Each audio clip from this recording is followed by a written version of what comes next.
Et on va commencer bien sûr après avec la nouvelle avec laquelle nous nous sommes réveillés. Ce matin, James Harden quitte donc les Sixers, direction les Clippers. S'il était censé s'entraîner avec les Sixers aujourd'hui, il est en train de faire ses valises. On l'a appris aujourd'hui. James Harden qui donc quitte les Sixers avec PJ Tucker et Philippe Petrousev. En échange de Nicolas Batum, Robert Covington, Marcus Morris, KJ Martin et des tours de draft. James Harden voulait partir, et bien ça y est, il est enfin parti.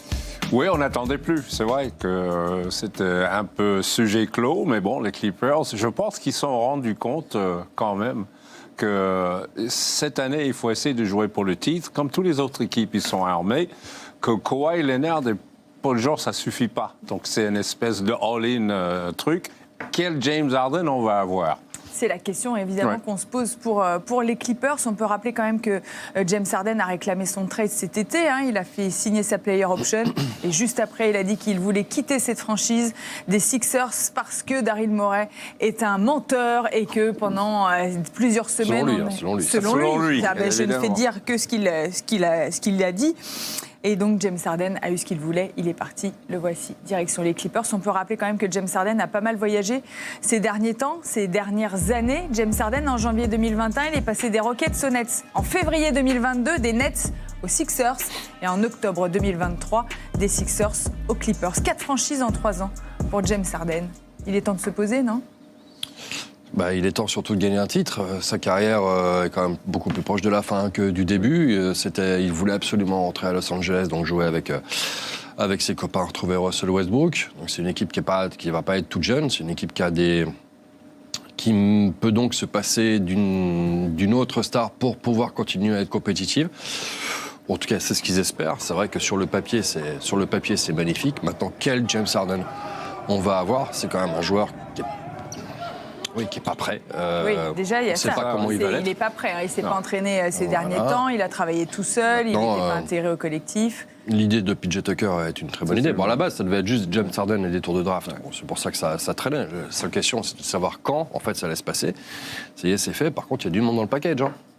On va regarder à quoi ressemblent dorénavant les Clippers. Quand on parle de super team, là, on peut coller ce qualificatif. Mais dans un jeu vidéo, c'est magnifique. Dans un jeu vidéo, c'est magnifique.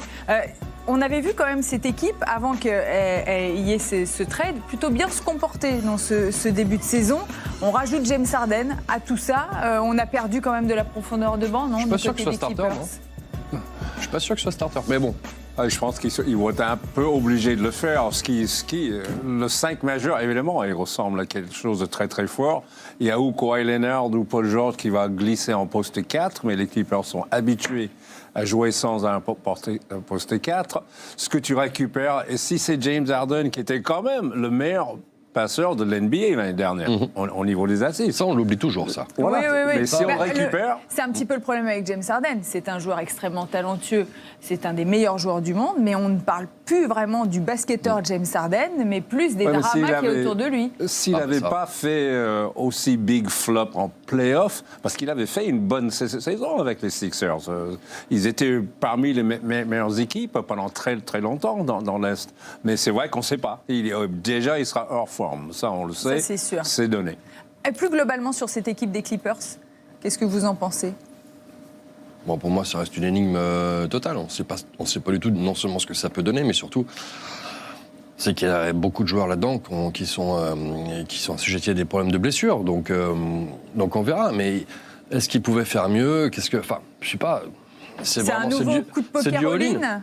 Du all-in pour la saison, bien sûr. Ah oui. Non, mais le fait de récupérer PJ Tucker, ça, c'est une bonne chose. Terrence Mann et tout ça, c'est très bon. Donc, on regarde comment cette 5 peut évoluer ensemble. Ça va être ça, la grande question. Ouais. Qui va faire quoi, à quel moment ? 4e carton, ça va ressembler à j'ai envie. Il n'y a qu'un ballon, c'est ça le truc. Oui, voilà. Il y a qu'un ballon. Sauf à l'entraînement, mais bon. C'est Halloween, il n'y a qu'une citrouille. Oui, c'est vrai. Ils sont tous les 4 originaires de Los Angeles. Oui. Pour la petite histoire, ça peut permettre aussi de vendre cette belle histoire des Clippers. On va voir comment est-ce que ces hommes se comportent. On va voir déjà quand est-ce que James Harden réintègre le groupe et débute sa saison donc NBA, lui qui n'a toujours pas joué le moindre match. On peut s'intéresser aux Sixers maintenant. avec donc le départ de Nicolas Batum pour ces Philadelphia Sixers qui comptent toujours dans leur rang quand même le MVP en titre, Joel Embiid. Mais on pense aussi à Tyrese Maxey qui a réussi un excellent début de saison. Quel rôle pour Nicolas Batum chez ces Sixers? Ça va être un peu le glue. Hein. Ils ont besoin, Philadelphie. Chaque fois que tu le regardes jouer, c'est vrai, tant que tu as un Joel Embiid, ça va très très bien. Oubre leur a fait beaucoup de bien. Il est en train de faire une super saison. Évidemment, ils ont besoin des performances de Maxey en attaque, du soutien pour Embiid. Mais Nicolas, ce qu'il peut amener, justement, c'est cette collective, cette sens de la passe, timing, QI, basket, qui manque par moment chez les Sixers. On verra s'il n'y a pas des joueurs coupés aussi. Hein. Danny Green, en tout cas, ne fait plus partie du roster pour laisser de la place chez ces Sixers. Il peut se passer encore plein de choses d'ici le mois de février. Ouais, le coup est dur quand même pour Nico qui voulait jouer sa dernière saison NBA. Donc justement, avec ses Clippers, il était vraiment attaché à ses Clippers. Bon, le coup est dur.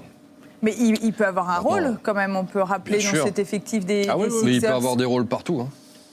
Oui, c'est exactement le genre de joueur que tu préfères avoir avec toi. C'est le genre de joueur que Nick Nurse, il aime beaucoup. Bien sûr. Alors, il a toujours parlé du bien de Nicolas, qu'il aurait bien aimé le coacher. Ça y est, il va le faire.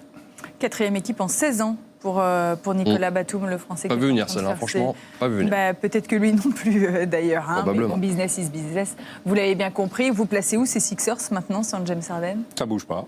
Ça bouge pas. Bouge pas. Ça change pas. T'as Boston, Milwaukee et éventuellement Philadelphie. Ils vont être beaucoup à se battre pour la 3e ou 4e place. Ouais. Voilà. 1 et 2, ça paraît quand même vraiment au-dessus. Aujourd'hui, ça paraît vraiment au-dessus. Voilà donc pour ce trade de James Harden, qui donc de nouveau change d'équipe. Ce n'est plus un joueur des Sixers, il est dorénavant aux Los Angeles Clippers. Lui aussi rejoint cette conférence Ouest qui est déjà hyper dense. Et bien en voilà un de plus pour s'offrir une belle bataille dans cette conférence Ouest.